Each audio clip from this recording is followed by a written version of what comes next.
নানা রকম কমেন্টস করতে পারে, দুই একজন, সেটা অন্য কোনো কথা না, কমেন্টস হয়তো ফোন করে বলতে পারে নানা রকম, এইখান থেকে আসছি খেতে, ওখান থেকে আসছি খেতে। কিন্তু আদার্স কয়েকটা লোক যখন আছে, কিছু লোক আমার এখানে পরোটা খেতে অনেক লোক বাইরে থেকে আসে, আমার তো সেটা পাও না একদম। যারা নতুনত্ব কাস্টমার, নতুন কাস্টমার, আমার একটা ফিক্স কাস্টমার যেরকম আছে, কিছু কিছু নতুন কাস্টমারও অনেক জায়গা থেকে আসে। সেদিন যেমন রাসবিহারী থেকে একটা অল্প বয়সের মেয়ে আসলো, তার কাকুকে নিয়ে আসলো, কাকুকে নিয়ে এসে পরোটা নিয়ে গেল। এইগুলোই প্রাপ্তি, এটা তো আমার প্রাপ্তি, একদম একদম আমার ওটাই প্রাপ্তি। আমি যদি আমার ফটোটা, আমার ভিডিওটা, আমার এটা দেখে যদি তারা ভালো লাগে, তার খাবারটা যদি আমি তার কাছে ভালো পৌঁছে দিতে পারি, সেটাই আমার কর্তব্য। তাই আমি বলি যে আমার পরোটাটা খেয়ে দেখো। যেমন আমি চেষ্টা করি, আমার 3 ধরনের কাস্টমার আছে, এটা আগেও বলেছি, শুধু পরোটা নয়, 3 ধরনের কাস্টমার আছে। যে একটা লোক, বয়স্ক লোক, তার দাঁতটা ব্যথা আছে, সে নরম খাবে, তাকে আমি নরমটা দিতে বাধ্য হই। অল্প বয়সের ছেলেরা যারা আছে, সেই জিনিসটাকে কি করে, একটু কড়া ভাজা দাও কাকু, একটু কড়া ভাজা দাও, আমি তাকে চুলে চুলে কড়াটা ভাজাটা ওখান থেকে দেওয়ার চেষ্টা করি। আর মিক্সচার করা কিছু লোক আছে, তাদেরকে সেরকম ভাবে আমার দিতে হয় কত, 30 টাকা। তাহলে আমি তাদেরকে দিতে বাধ্য, কারণ আমার কাস্টমার যেটা ভালোবাসবে আমি সেরকম ভাবে তাদের কাছে দিতে বাধ্য। যার জন্যই আমার কাস্টমারের একটা এসে আছে, মানে জো আছে কাস্টমারের। ফেস ভ্যালু কিছু না, না, আমার ফেস ভ্যালু আমার কাছে নেই, কারণ আমি ওসব ফেস ভ্যালু পছন্দ করি না। আমার খাবারটা পৌঁছে যাবে লোকের মাধ্যমে, আমার কথাটা লোকের কাছে পৌঁছে যাবে, তারা নতুন নতুন আসবে দেখবে, ওসবের কোনো ফেস ভ্যালুর দরকার নাই।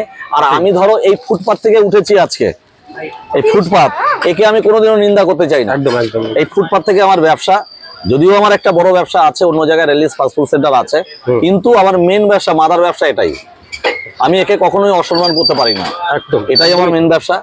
তা সুতরাং আমি যে খাবারটা যেটা পরিবেশন করি, এখান থেকেই করি, খাবারটা লোকের কাছে পৌঁছে গিয়ে আজকে আমার এই পরিচিতিটা কিন্তু এত লোকের কাছে, যেটা এটার মাধ্যমে, এই খাবারটার মাধ্যমে। সুতরাং আমি ওই জায়গাটা কখনোই নষ্ট করতে চাই না, এই জায়গাটাকে অসম্মান করতে চাই না, এই খাবারটাকে অসম্মান করতে চাই না, আর এই ব্যবসাটাকেও আমি অসম্মান করতে চাই না। হয়তো আমার ইচ্ছা, গ্রো যেটা বলো, হয়তো আমার ইচ্ছা থাকতে পারে, বা বড় হওয়ার নেশা থাকতে পারে, সেটা আমার মনে থাকবে, সেটা আমার মাথায় থাকবে, সেটা আমার আগামী ভবিষ্যৎ বলবে কিভাবে আমি কি করব, গ্রো করব না কি করবো, সেটা আমার আগামী ভবিষ্যৎ বলবে। যে আমি করতে পারি কি না পারি সেটা আলাদা কথা, কিন্তু ব্যবসা, মাদার ব্যবসা আমার এটাই আমার সৃষ্টি, এটাই আমার শুরু, এটাই আমার সব, এটা এখান থেকে। তবে এখান থেকে আমি যদি কোনো কিছু করতে পারি, এটাই আমার প্রাপ্তি, এটার থেকে প্রাপ্তি। যদি কোথাও কিছু করতে পারি, দুটো পয়সা করে, যত এসে করে, আমার যদি ইচ্ছা থাকে, আমি কোথাও যদি কিছু করতে পারি, সেটা আমার গ্রো, মানে এখান থেকে, একদমই তাই, একদমই তাই, অন্য জায়গা থেকে নয়, আমার এখান থেকে শুরু। ঠিক ঠিক। আর কারোর সম্বন্ধে কোথাও আমি, কারোর খাওয়ার সম্বন্ধে কোথাও আমি নিন্দা করতে চাই না, কোনো জায়গার কোনো খাওয়ার, কারণ আমি যতটুকুন পারি সেটা চেষ্টা করি আমার মতন ভাবে তৈরি করতে, আমার মতন ভাবে।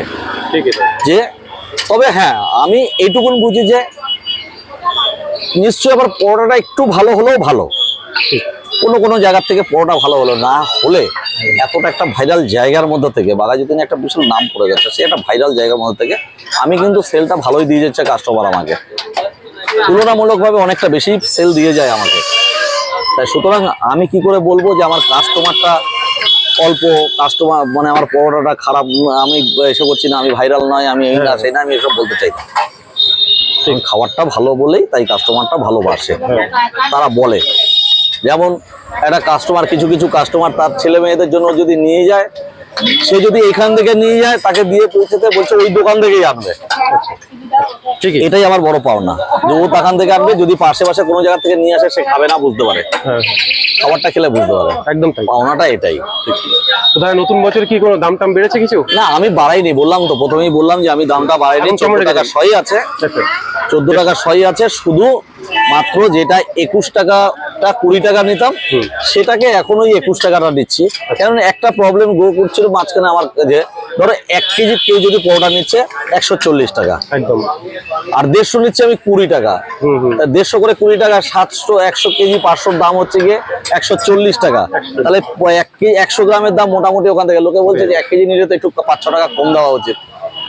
তাহলে এখন এমনি দাম বেশি, তবু আমি একটু কম নিই, এই কারণের জন্য কাস্টমাররা খাক। কাস্টমারটা এখন এমন কোনো পজিশন আসেনি যে দামটা এই মুহূর্তে বাড়াতে হবে। আর আমি কখনোই বলতে পারি না যে আমার ফেস ভ্যালুটা এমন জায়গায় যার জন্য আমি এটা এসে করতে পারি না এইভাবে। আচ্ছা, তোমার হচ্ছে গিয়ে রুটি কটা জানো? 5টা রুটি, 15 10 25 টাকা, 25 আর 20 আপনার সাথে 25 কথা আর বলুন, 45 কোনো কন্ট্রোভার্সি না, 45, 47, 57, 10 টাকা দেবে? বিশ্বাস করেন না। হ্যাঁ, উনি বিশ্বাস 57 করেন নিজের কর্মে 57। এবং নিজের কাজের মধ্যে দিয়ে উনি বিশ্বাস করেন। কোনো ফেস ভ্যালু এখানে কোনো কাজ করে না। এখানে হচ্ছে উনি পজিটিভ মাইন্ডেড। পজিটিভ মাইন্ডেড, আমার কথা বলে খুব দাও না। ভালো লাগলো ফাইভ জি পরোটাতে। এবং দেখাবো ওনার এখানে ভিড় যথেষ্ট পরিমাণে 5G পরোটাতেই বেশি ভিড় ছিল। আমি একটু আগে দাঁড়িয়েছিলাম, দেখছিলাম 5G পরোটাতে বেশি ভিড় দেখাচ্ছিল। এবং ওনার নাও, সাথে সাথে এখানে 57 রুটিও হয় এবং এটা ঠিক আছে? পরোটার দাম বাড়ায়নি। 150 গ্রাম উনি 21 টাকা ঠিক আছে, রাখছে দাম, একটু দেখে না, 21 টাকা ব্যালেন্সটা রাখছে। একটু দেখে না। এবং ওনার সঙ্গে কথা বলে ঠিক আছে। ঠিক আছে।